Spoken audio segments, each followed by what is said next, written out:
Bienvenue à tous dans ce nouveau numéro du Focus de la semaine consacré à l'actualité saillante qui ont dominé l'actualité nationale et internationale. C'était un événement majeur de cette semaine, la rencontre entre le Rassemblement populaire pour le progrès, le RPP et une délégation du PCC. Une rencontre qui s'est inscrite sous les signes de l'amitié. Ce fut également une rencontre guidée par une approche stratégique avec un dialogue éclairé sous la direction du secrétaire général du RPP, Ilyas Moussa Dawale, et de M. Rui, ministre assistant du département international du comité central du Parti communiste chinois. Regardez. Dans une illustration saisissante de diplomatie pragmatique, le Rassemblement populaire pour le progrès et le Parti communiste chinois ont orchestré un sommet de haut calibre visant à consolider leurs relations bilatérales et approfondir leur coopération réciproque. Sous l'égide d'une approche stratégique éclairée, les délégations des deux entités politiques ont convergé vers un dialogue empreint de finesse sous la houlette de M. Ilyas Moussa Dawale, secrétaire général du Rassemblement populaire pour le progrès, et de M. Zhu Rui, ministre assistant au sein du département international du comité central du Parti communiste chinois. Indubitablement, la scène diplomatique s'est révélée propice à cet échange d'idées et de perspectives entre les deux délégations, mettant en lumière une volonté conjointe de fortifier les liens historiques qui unissent ces deux acteurs politiques. Dans une ambiance marquée par son raffinement et sa productivité, les interlocuteurs ont saisi l'opportunité de discuter une pléiade de questions d'intérêt mutuel, signalant ainsi l'avènement d'une nouvelle ère de coopération fructueuse.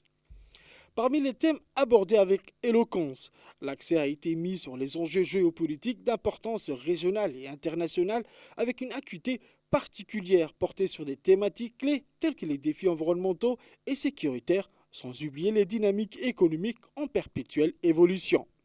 L'importance cruciale d'une collaboration plus étroite pour répondre à ces défis a été unanimement soulignée, traduisant une volonté manifeste de transcender les frontières et les divergences, dans le but de travailler conjointement vers des solutions partagées. À l'issue de cette réunion au sommet, les délégations ont échangé dans une atmosphère teintée d'amitié et de cordialité. Elles ont convenu de l'impératif absolu de préserver dans leur effort de dialogue et de coopération en vue de promouvoir la quiétude et la stabilité au niveau régional, tout en faisant front commun pour relever les défis mondiaux. Cet événement diplomatique majeur marque indéniablement une étape significative dans la saga des relations Rassemblement populaire pour le progrès et le Parti communiste chinois, laissant entrevoir des perspectives prometteuses pour une collaboration renforcée et mutuellement avantageuse entre ces deux nations. Également dans ce focus, un pas de géant vers l'égalité d'accès aux services publics modernisés. Avec l'inauguration du centre de services aux citoyens à Djibouti, nous allons plonger au cœur de cette avancée majeure, explorant en détail les implications et les avantages du CSC dans la quête d'une administration moderne, inclusive et tournée vers l'avenir. Le déploiement du service aux citoyens à Djibouti-Ville, inauguré sous la supervision du ministre de la Communication, des Postes et des Télécommunications, M. Redouane Abdullahi Bahdoun, et en présence du secrétaire général du gouvernement, M. Almis Mohamed Abdullahi, représente une étape capitale dans la stratégie de modernisation de l'administration publique de Djibouti. Cette nouvelle initiative marque un tournant significatif vers une accessibilité accrue aux services publics pour les citoyens résidant dans des zones reculées ou mal desservies. Grâce à l'établissement du CSC, le gouvernement affiche une détermination à éliminer les disparités et à favoriser un accès équitable aux services publics. En établissant une interface physique entre les citoyens et l'administration, le CSC se positionne comme un canal vital pour améliorer la communication et la collaboration entre les deux parties. En effet, le projet permet de renforcer l'interaction entre les citoyens et les services administratifs tout en offrant un point d'accès convivial aux services numériques par le biais de la plateforme de l'administration en ligne, le www.igouv.dj, ainsi qu'aux services traditionnels depuis les lieux de résidence et d'emploi. Au-delà de son impact immédiat sur l'accès aux services, le CSC va jouer un rôle central dans la réduction des inégalités et la création d'un accès équitable pour tous les segments de la population. Le projet repose une collaboration solide avec la Poste de Djibouti visant à optimiser les ressources financières et les synergies nécessaires pour la mise en œuvre, le fonctionnement et la durabilité du CSC. En regroupant les services publics sous une même entité, conformément au concept de guichet unique, le projet vise à rationaliser l'accès aux services modernisés, notamment pour le groupe vulnérable tels que les personnes handicapées, les personnes âgées et la population rurale. Le partenariat avec la Poste de Djibouti permet une mise en commun des ressources humaines et matérielles de l'administration publique, en utilisant le personnel habilité à délivrer des actes administratifs pour faciliter la prestation des services, en exploitant également les progrès en matière de services financiers électroniques, notamment la création de la Banque postale de Djibouti. Le projet élargit son impact en offrant aux clients des secteurs financiers un accès aux services administratifs en ligne. Le gouvernement, par le biais du ministre de la Communication, en charge des postes et des télécommunications, célèbre cette initiative novatrice qui traduit son engagement envers les citoyens en leur offrant des services publics modernisés, inclusifs et équitables. Le CSC s'impose comme un catalyseur essentiel pour resserrer les liens entre l'administration et les citoyens, contribuant ainsi au progrès et à l'épanouissement continu du pays. En sport, Djibouti a dominé les Jeux de la francophonie à Kinshasa avec bravoure, une empreinte indélébile dans le monde du sport. Dans un tourbillon d'exploits et de performances, ces compétiteurs ont tissé fièrement les couleurs du pays au sommet du podium. Des médailles scintillantes dans l'athlétisme, le judo et non seulement rehaussé le prestige de Djibouti, mais ont également érigé un témoignage puissant de la détermination humaine et de la persévérance. Les Jeux de la francophonie ont été un triomphe retentissant pour les athlètes de Djibouti, qui ont laissé une marque indélébile tant sur la piste d'athlétisme que sur la tatami de judo. Avec un total impressionnant de 9 médailles en leur nom, dont 4 étincelantes d'or, ces compétiteurs ont véritablement hissé leur pays au sommet. L'étoile éclatante de ces Jeux a été incontestablement M. Moumin Bourguele, un véritable titan au cœur de l'effort. Il a conquis non pas une, mais 2 médailles d'or, tout d'abord dans l'épreuve épique de 10 000 mètres, puis de nouveau en franchissant le ruban doré du semi-marathon. Son exploit exceptionnel a suscité l'admiration de tous, faisant de lui un héros sportif célébré. L'ardeur de la victoire a également brûlé intensément dans le corps de Mohamed Ismail Ibrahim, un athlète à l'aura insatiable. Il a décroché non pas une, mais 2 médailles d'or, s'imposant avec éclat sur les pistes de 5000 mètres et les obstacles exigeants de 3000 mètres steeple. Parmi les joyeux de l'athlétisme djiboutien, Jamal Abdi Diri et Abdelrazak Hassan Guiré se sont illustrés leur nom gravé dans l'histoire des victoires. Jamal a capturé la lumière argentée lors du marathon de 10 000 mètres, tandis qu'Abdelrazak a bravé la compétition pour s'adjuger le bronze sur le 1500 mètres. Jamal a ensuite enrichi sa collection en décrochant une médaille de bronze supplémentaire au terme d'un semi-marathon ardu.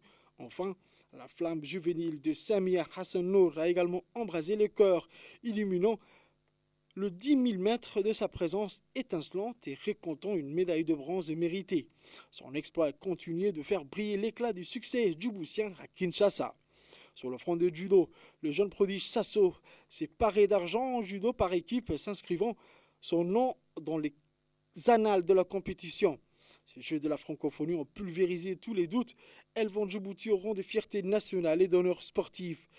Ces athlètes ont insufflé toute leur détermination, ont été couronnés par une moisson de médailles. Ils ont démontré que le sport djiboutien avait conquis le droit de rivaliser avec l'élite mondiale. Un spectacle sportif qui restera gravé dans les mémoires comme une véritable épopée de succès et de bravoure.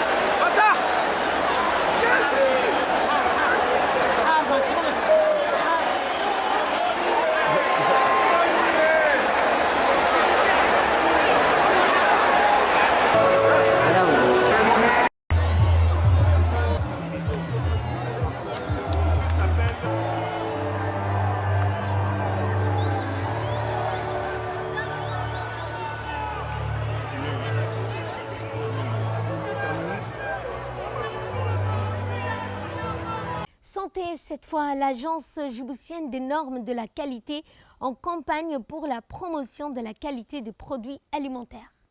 L'Agence djiboutienne des normes de la qualité, connue sous son acronyme ADN, depuis sa création, œuvre pour promouvoir la qualité des produits mis sur le marché national, et cela dans l'intérêt supérieur de tous les consommateurs du pays.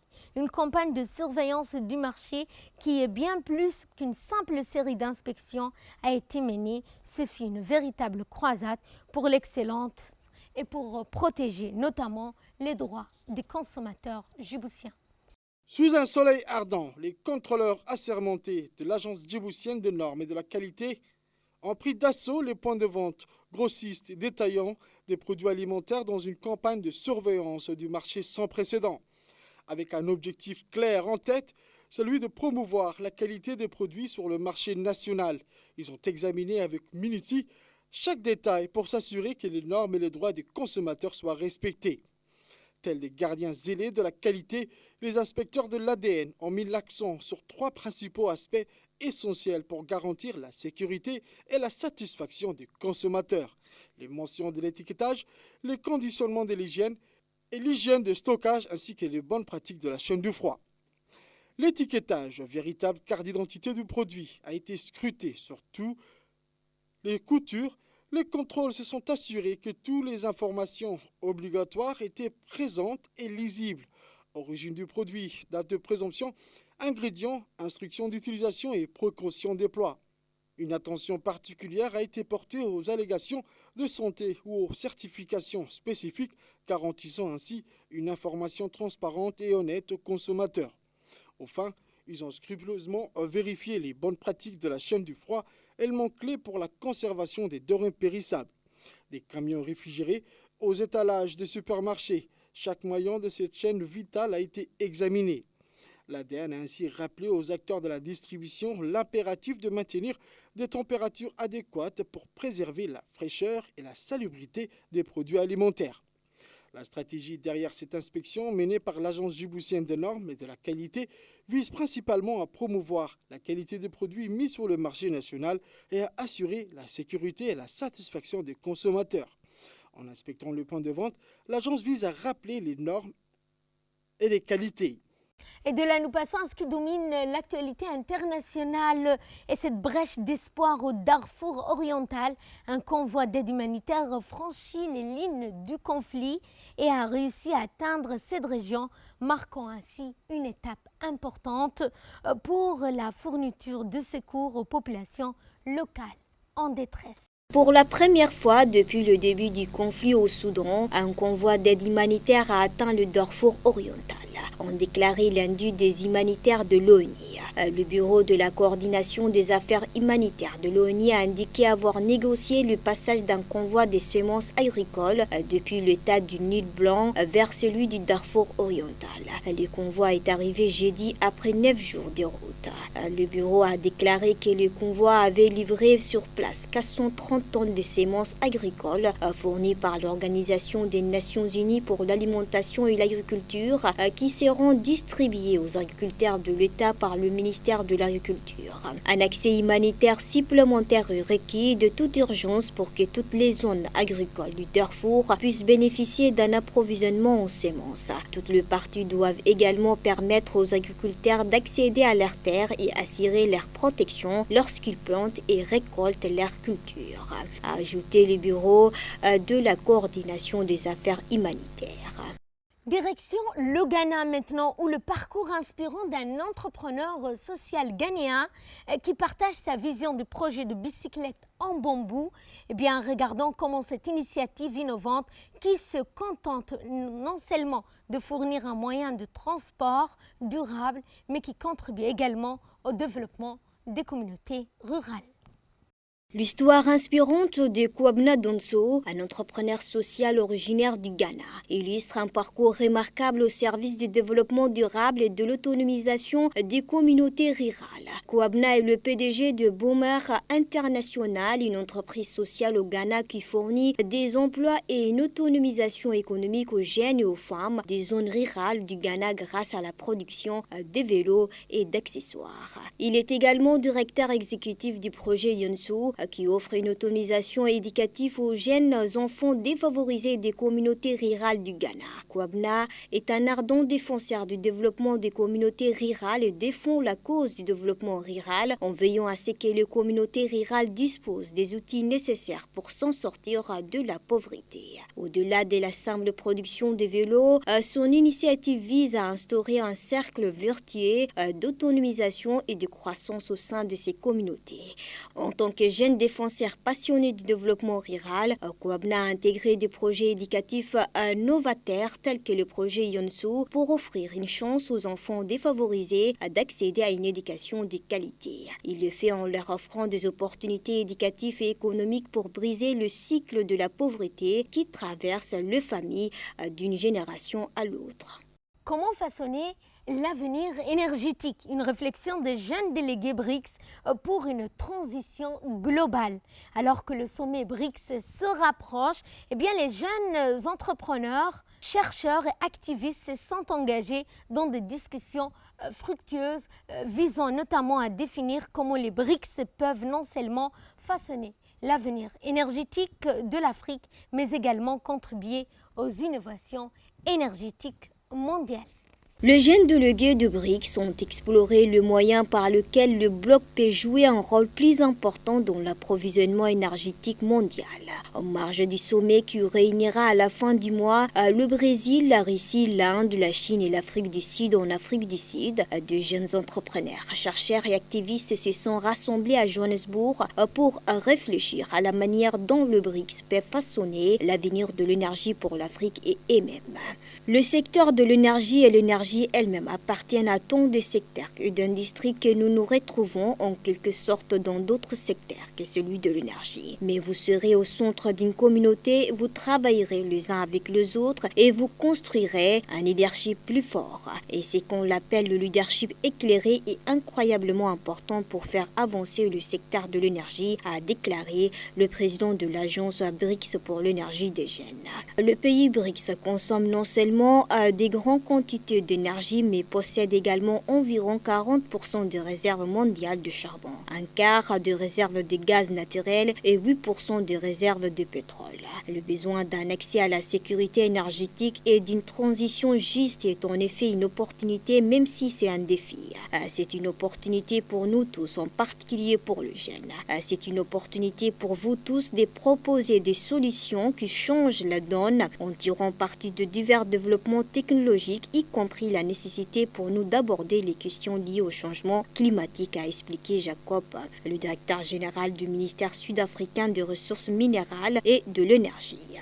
Et pour clore ce focus, il est important notamment de parler du mois de juillet 2023 qui brise les records et dévoile les horreurs du changement climatique. Regardez. Des records aux conséquences désastreuses pour le monde.